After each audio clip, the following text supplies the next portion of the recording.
प्रस्तुत है पंजाबी कहानीकार अमृता प्रीतम द्वारा रचित कहानी जंगली बूटी। अंगूरी मेरे पड़ोसियों के घर उनके बड़े ही पुराने नौकर की बिल्कुल नई बीबी है। एक तो नई इस बात से कि वह अपने पति की दूसरी बीबी है, सो उसका पति दुहाजू हुआ। जू का मतलब अगर जून हो तो इसका मतलब निकला दूसरी जून में पड़ चुका आदमी, यानी दूसरे विवाह की यून में। और अंगूरी क्योंकि अभी विवाह की पहली जून में ही है, यानी पहली विवाह की जून में, इसलिए नहीं हुई। और दूसरे वह इस बात से भी नहीं है कि उसका गोना आए अभी जितने महीने हुए हैं वे सारे महीने मिलकर भी 1 साल नहीं बनेंगे। 5-6 साल हुए। प्रभाती जब अपने मालिकों से छुट्टी लेकर अपनी पहली पत्नी की क्रिया करने के लिए गांव गया था, तो कहते हैं कि क्रिया वाले दिन इस अंगूरी के बाप ने उसका अंगोछा निचोड़ दिया था। किसी भी मर्द का यह अंगोछा भले ही पत्नी की मौत पर आंसुओं से भीगा नहीं होता, चौथे दिन या क्रिया के दिन नहाकर बदन पोंछने के बाद वह अंगोछा पानी से ही भीगा होता है। इस पर साधारण सी गांव की रस्म से किसी और लड़की का बाप उठकर जब यह अंगोछा निचोड़ देता है तो जैसे कह रहा होता है कि उस मरने वाली की जगह मैं तुम्हें अपनी बेटी देता हूँ और अब तुम्हें रोने की ज़रूरत नहीं, मैंने तुम्हारा आंसुओं से भीगा हुआ अंगोछा भी सुखा दिया है। इस तरह प्रभाती का इस अंगूरी के साथ दूसरा विवाह हो गया था। पर एक तो अंगूरी अभी आयु में बहुत छोटी थी और दूसरी अंगूरी की माँ गठिया के रोग से जुड़ी हुई थी, इसलिए भी गोने की बात 5 सालों पर जा पड़ी थी। फिर एक एक कर 5 साल भी निकल गए थे।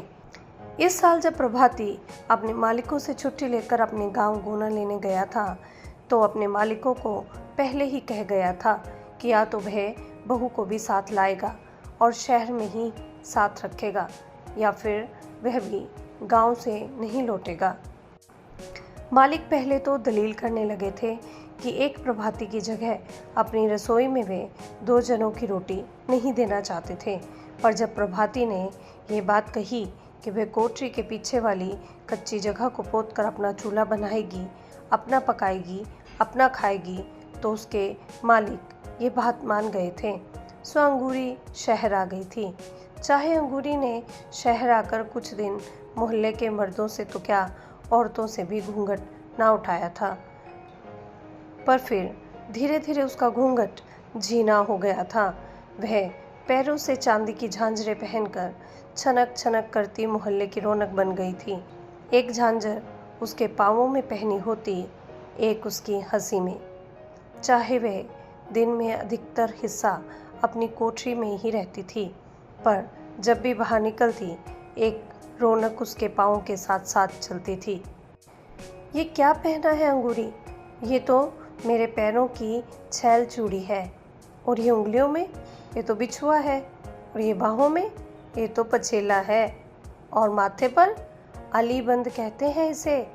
आज तुमने कमर में कुछ नहीं पहना। तंगड़ी बहुत भारी लगती है, कल को पहनूंगी। आज तो मैंने तोक भी नहीं पहना, उसका टांका टूट गया है। कल शहर में जाऊंगी, टांका भी गड़ाऊंगी और नाक कील भी लाऊंगी। मेरी नाक को नक्शा भी था, इतना बड़ा मेरी सास ने दिया नहीं। इस तरह अंगूरी अपने चांदी के गहने एक नखरे से पहनती थी, एक नखरे से दिखाती थी। पीछे जब मौसम फिरा था, अंगूरी का अपनी छोटी कोठरी में दम घुटने लगा था। वह बहुत बार मेरे घर के सामने आ बैठती थी। मेरे घर के आगे नीम के बड़े बड़े पेड़ हैं और इन पेड़ों के पास जरा ऊंची जगह पर एक पुराना कुआं है। चाहे मोहल्ले का कोई भी आदमी इस कुएं से पानी नहीं भरता, पर इसके पार एक सरकारी सड़क बन रही है और उस सड़क के मजदूर कई बार इस कुएं को चला लेते हैं, जिससे कुएं के गिर्द अक्सर पानी गिरा होता है और ये जगह बड़ी ठंडी रहती है। क्या पढ़ती हो बीबी जी? एक दिन अंगूरी जब आई मैं नीम के पेड़ों के नीचे बैठकर एक किताब पढ़ रही थी। तुम पढ़ोगी? मेरे को पढ़ना नहीं आता। सीख लो ना। क्यों? औरतों को पाप लगता है पढ़ने से। औरतों को पाप लगता है, मर्द को नहीं लगता? ना, मर्द को नहीं लगता। ये तुमसे किसने कहा? मैं जानती हूँ। फिर तो मैं पढ़ती हूँ, मुझे पाप लगेगा। शहर की औरत को पाप नहीं लगता, गांव की औरत को पाप लगता है। मैं भी हंस पड़ी और अंगूरी भी। अंगूरी ने जो कुछ सीखा सुना हुआ था उसमें कोई शंका नहीं थी, इसलिए मैंने उससे कुछ ना कहा। वह अगर हंसती खेलती अपनी ज़िंदगी के दायरे में सुखी रह सकती है तो उसके लिए यही ठीक था। वैसे मैं अंगूरी के मुख की ओर ध्यान लगाकर देखती रही। गहरे सांवले रंग में उसके बदन का मांस गुथा हुआ था। कहते हैं औरत आटे की लोई होती है, पर कईयों के बदन पर मांस उस ढीले आटे की तरह होता है जिसकी रोटी कभी भी गोल नहीं बनती, और कईयों के बदन का मांस बिल्कुल खमीरे आटे जैसा, जिसे बेलने से फैलाया नहीं जा सकता। सिर्फ किसी किसी के बदन का मांस इतना सख्त गुथा होता है कि रोटी तो क्या, चाहे पूरियां बेल लो। मैं अंगूरी के मुंह की ओर देखती रही, अंगूरी की छाती की ओर, अंगूरी की पिंडलियों की ओर। वे इतने सख्त मैदे की तरह गुथी हुई थी कि जिससे मछलियाँ तली जा सकती थी। और मैंने इस अंगूरी का प्रभाती भी देखा हुआ था, ठिगने कद का, ढलके हुए मुँह का, कसूरे जैसा। और फिर अंगूरी के रूप की ओर देखकर उसके खाविंद के बारे में एक अजीब तुलना सूझी कि प्रभाती असल में आटे की इस घनी गुत्थी लोई को पकाकर खाने का हकदार नहीं, वे इस लोई को ढककर रखने वाला कठपुतली है। इस तुलना से मुझे खुद ही हंसी आ गई, पर मैंने अंगूरी को इस तुलना का आभास नहीं होने दिया। इसलिए उससे मैं उसके गांव की छोटी छोटी बातें करने लगी। माँ बाप की, भाई बहनों की और खेत खलिहानों की बातें करते हुए मैंने उससे पूछा, अंगूरी, तुम्हारे गांव में शादी कैसे होती है? लड़की छोटी सी होती है, 5-7 साल की, जब वह किसी के पाँव पूछ लेती है। कैसे पूछती है पाँव? लड़की का बाप जाता है, फूलों की एक थाली ले जाता है, साथ में रुपए, और लड़के के आगे रख देता है। ये तो एक तरह से बाप ने पाँव पूछ लिए। लड़की ने कैसे पूछे? लड़की की तरफ से तो पूछे, पर लड़की ने तो उसे देखा भी नहीं।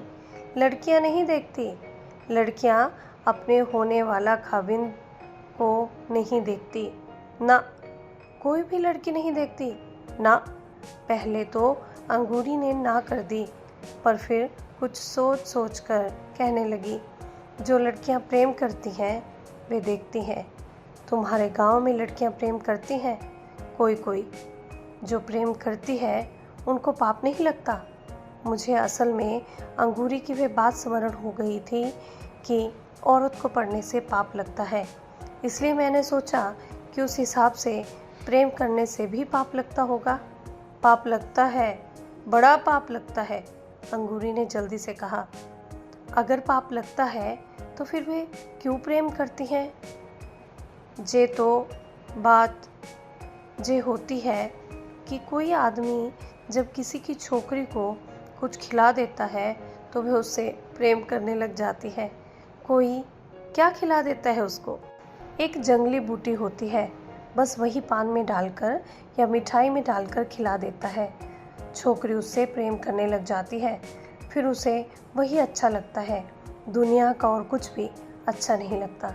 सच, मैं जानती हूँ, मैंने अपनी आंखों से देखा है। किसे देखा है? मेरी एक सखी थी, इतनी बड़ी थी मेरे से। फिर क्या? मैं तो पागल हो गई उसके पीछे, शहर चली गई उसके साथ। ये तुम्हें कैसे मालूम है कि तेरी सखी को उसने बूटी खिलाई थी? बर्फी में डालकर खिलाई थी। और नहीं तो क्या? वे ऐसे ही अपने माँ बाप को छोड़कर चली जाती? वे उसको बहुत चीज़ें लाकर देता था, शहर से धोती लाता था, चूड़ियाँ भी लाता था शीशे की, और मोतियों की माला भी।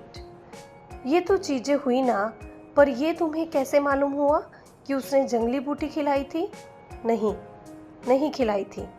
तो फिर वे उससे प्रेम क्यों करने लग गई? प्रेम तो यूँ भी हो जाता है। नहीं, ऐसे नहीं होता। जिससे माँ बाप बुरा मान जाए, भला उससे प्रेम कैसे हो सकता है? तूने वह जंगली बूटी देखी है? मैंने नहीं देखी। वो तो बड़ी दूर से लाते हैं, फिर छिपाकर मिठाई में डाल देते हैं या पान में डाल देते हैं। मेरी माँ ने तो पहले ही बता दिया था कि किसी के हाथ से मिठाई नहीं खाना। तूने बहुत अच्छा किया कि किसी के हाथ की मिठाई नहीं खाई, पर तेरी उस सखी ने कैसे खा ली? अपना किया पाएगी। किया पाएगी कहने को तो अंगूरी ने कह दिया, पर फिर शायद उसे सहेली का स्नेह याद आ गया था या तरस आ गया। दुखे मन से कहने लगी, बावरी हो गई थी बेचारी। बालों में कंघी भी नहीं लगाती थी, रात को उठ उठ कर गाती थी। क्या गाती थी? पता नहीं क्या गाती थी। जो कोई जड़ी बूटी खा लेती है, बहुत गाती है, रोती भी बहुत है। बात गाने से रोने पर आ पूछी थी, इसलिए मैंने अंगूरी से और कुछ न पूछा। और अब थोड़े ही दिनों की बात है, एक दिन अंगूरी नीम के पेड़ के नीचे चुपचाप मेरे पास आ खड़ी हुई। पहले जब अंगूरी आया करती थी तो छन छन करती 20 गज दूर से ही उसके आने की आवाज़ सुनाई दे जाती थी, पर आज उसके पैरों की झांझरें पता नहीं कहाँ खोई हुई थी। मैंने किताब से सिर उठाया और पूछा, क्या बात है अंगूरी? अंगूरी पहले कितनी ही देर मेरी तरफ देखती रही और फिर धीरे से बोली, मुझे पढ़ना सिखा दो बीबी जी। और चुपचाप फिर मेरी आंखों में देखने लगी। लगता है इसने भी जंगली बूटी खा ली। क्यों, अब तुम्हें पाप नहीं लगेगा अंगूरी? ये दोपहर की बात थी। शाम को जब मैं बाहर आई तो वह नीम के पेड़ के नीचे बैठी थी और उसके होठों पर गीत था, पर बिल्कुल सिसकी जैसा। मेरी मुंदरी में लागो नंगीवा, हो बैरी कैसे काटू जोबनबा। अंगूरी ने मेरे पैरों की आहट सुन ली और चुप हो गई। तुम तो बहुत मीठा गाती हो, आगे सुनाओ ना गाकर। अंगूरी ने अपने कांपते आंसू वहीं पलकों में रोक लिए और उदास लफ्ज़ों में बोली, मुझे गाना नहीं आता है। आता तो है, ये तो मेरी सखी गाती थी, उसी से सुना था। अच्छा, मुझे भी सुनाओ पूरा। ऐसे ही गिनती है 4 बरस की। 4 महीने ठंडी होती है, 4 महीने गर्मी, 4 महीने बरखा, और उसने 12 महीने का हिसाब ऐसे गिना दिया जैसे वे अपनी उंगलियों पर कुछ गिन रही हो। अंगूरी और वह एकटक मेरी तरफ देखने लगी। मन में आया कि पूछूं कि कहीं तुमने जंगली बूटी तो नहीं खा ली, पर पूछा कि तुमने रोटी खाई? अभी नहीं, सवेरे बनाई थी। चाय पी तूने? चाय? आज तो दूध ही नहीं लिया। क्यों नहीं लिया दूध? दूध तो वह रामतारा, वे हमारे मोहल्ले का चौकीदार है। पहले वह हमसे चाय लेकर पीता था, पर जब से अंगूरी आई थी वे सवेरे कहीं से दूध ले आता था, अंगूरी के चूल्हे पर गर्म करके चाय बनाता और अंगूरी, प्रभाती और रामतारा तीनों मिलकर चाय पीते। और तभी याद आया कि रामतारा तो 3 दिन से अपने गांव गया हुआ है। मुझे दुखी हुई हंसी आई और कहा कि क्या तूने 3 दिन से चाय नहीं पी है? ना। और रोटी भी नहीं खाई है? ना। अंगूरी से कुछ बोला ना गया, बस आंखों में उदासी भरे वही खड़ी रही। मेरी आंखों के सामने रामतारे क्या करती घूम गई। बड़े फुर्तीले हाथ पांव, अच्छा बोलने पहनने का सलीका था। अंगूरी, कहीं जंगली बूटी तो नहीं खा ली तूने? अंगूरी के आंसू बह निकले और गीले अक्षरों से बोली, मैंने तो सिर्फ चाय पी थी। कसम लगे ना कभी उसके हाथ से पान खाया, ना मिठाई, सिर्फ चाय। जाने उसने चाय में ही और अंगूरी की बाकी आवाज़ आंसुओं में डूब गई। ये थी अमृता प्रीतम द्वारा रचित कहानी जंगली बूटी। इसी तरह की और कहानियों के लिए जुड़े रहें हमारे चैनल वाइब्रेंट ट्रेंड्स के साथ।